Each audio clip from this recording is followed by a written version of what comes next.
Dear students, good morning. Student exercise 7.2 का जो question number 2 है वो है कि find the coordinates of the points of trisections. इस शब्द पे ध्यान दे जो मैंने अंडरलाइन किया हुआ है, trisections of the line segment joining 4, -1 and -2, -3। यानी कि हमारे पास एक लाइन है, ये ए है और ये एक लाइन हमारे पास है, एक लाइन है हमारे पास बी, एक लाइन ए बी है। इसको 3 भागों में विभाजित करना है।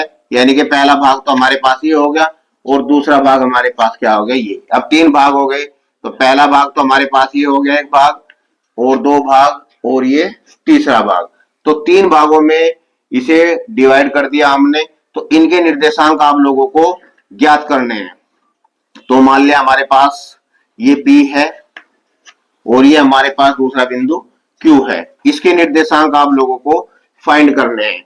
तो स्टूडेंट आप देख रहे हैं, ये हमारे पास क्या है, 4, -1, 4, -1 एंड -2 और -3। तो इसके कोऑर्डिनेट आप लोगों को ज्ञात करने हैं। सर्वप्रथम P के, तो P के कोऑर्डिनेट हमारे पास ये 3 भागों में विभाजित कर रहा है। तो मिसाल के तौर पे हमारे पास पहला तो ये हमारे पास 1 हो गया, 1 अनुपात हो गया, और दूसरा हमारे पास ये हो गया हमारे पास जो है 2 अनुपात। तो पहली कंडीशन में ये m का मान हो गया और ये n का मान हो गया। तो बिंदु P के निर्देशांक ज्ञात करने हैं आप लोगों को। बिंदु P के निर्देशांक माना क्या है, आपके पास x1 है और y1 है। तो बिंदु P के निर्देशांक हमारे पास क्या है, x1 है और y1 है। तो ये इंटरनली विभाजन कर रहा है। तो इंटरनली विभाजन करने के लिए फॉर्मूला है x1 बराबर mx2 प्लस nx1 बटे m प्लस n।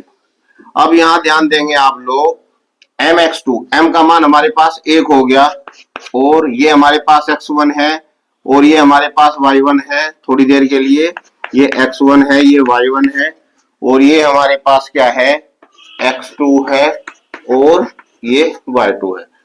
तो आप लोग क्या करेंगे, इसे x1 y1 ना मान के आप लोग x2 y2 हो गया, इसे आप लोग x3 y3 भी लिख सकते हैं, x3 y3। और तो x3 हमारे पास क्या हो गया, mx2 प्लस nx1 बटे m प्लस n। तो m हमारे पास क्या हो गया 1, x2 हमारे पास क्या हो गया -2 प्लस n का मान हमारे पास क्या हो गया 2 गुणा x1 हमारे पास क्या हो गया 4 बटे m प्लस n, यानी कि 1 + 2। तो माइनस के 2 प्लस के 2 चौक 8 बटे 3। तो हमारे पास क्या हो गया, तो 6/3 हमारे पास क्या हो गया 2। तो हमारे पास आ गया। अब हमारे पास y3 बराबर हो गया my2 प्लस ny1 बटे m प्लस n। m हमारे पास क्या हो गया 1 गुणा y2 हमारे पास क्या हो गया -3 प्लस n हमारे पास क्या हो गया 2 गुणा y1 हमारे पास क्या हो गया -1 बटे m प्लस n, यानी कि 1 + 2। तो माइनस के 3 और प्लस माइनस के 2 बटे 3 इक्वल टू माइनस के 5/3। तो स्टूडेंट्स इसके कोऑर्डिनेट आ गए हमारे पास 2 और माइनस के 5/3। तो P के कोऑर्डिनेट आ गए। अब थोड़ा सा देखिए आप लोग, Q के कोऑर्डिनेट आप लोगों को ज्ञात करना है। तो Q के निर्देशांक ज्ञात करने पर फाइंड द Q के निर्देशांक आप लोग कैसे ज्ञात करेंगे, तो थोड़ा सा आप लोग समझ लीजिए। ये हमारे पास A है, ये हमारे पास क्या हो गया B है।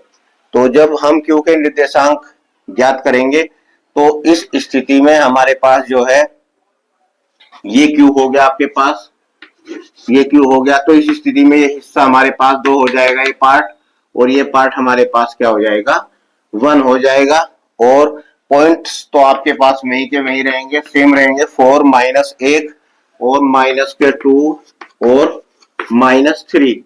तो इसके निर्देशांक हमारे पास क्या है, मिसाल के तौर पे हमने मान लिया, लेट कर लिया x4 है और y4 है। तो x4 इज इक्वल टू ये x1 है और ये y1 है, ये x2 है, ये y2 है। वही वाला फॉर्मूला लगाएंगे आप लोग, m अब की बार m 2 होगा और n 1 होगा। my2 mx2 प्लस nx1 बटे m प्लस n। m हमारे पास क्या हो गया 2 गुणा x2 हमारे पास क्या हो गया -2 प्लस n हमारे पास 1 हो गया और x1 हमारे पास क्या हो गया 4 अपॉन m प्लस n, यानी कि 2 प्लस 1 हमारे पास क्या हो गया 3। तो स्टूडेंट्स आप लोग इसे कैसे करेंगे, माइनस के 4 और प्लस के 4 अपॉन 3 इक्वल टू 0 अपॉन 3 हमारे पास क्या हो गया 0। ये x4 आ गया। y4 आप कैसे फाइंड करेंगे, y4 my2 प्लस ny1 बटे m प्लस n।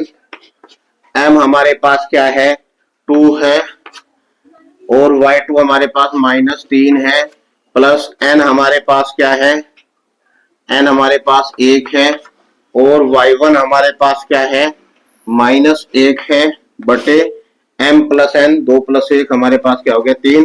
तो इंप्लाइज दैट माइनस के 6 और प्लस गुणा माइनस माइनस के 1 बटे 3 इक्वल टू माइनस के 7 अपॉन 3। तो इस तरीके से हमारे पास ये जो क्यू के कोऑर्डिनेट्स आ गए, हमारे पास क्यू के कोऑर्डिनेट्स आ गए, क्यू के निर्देशांक आ गए 0 और माइनस के 7/3। तो स्टूडेंट्स आप लोगों की समझ में आ गया होगा कि ट्राई सेक्शंस में आप लोग पॉइंट्स के कोऑर्डिनेट कैसे फाइंड करते हैं। तो हमारी वीडियो आती रहेगी। नेक्स्ट हमारे पास जो क्वेश्चन नंबर 3 है उसका सॉल्यूशन हमारी नेक्स्ट वीडियो में आ रहा है।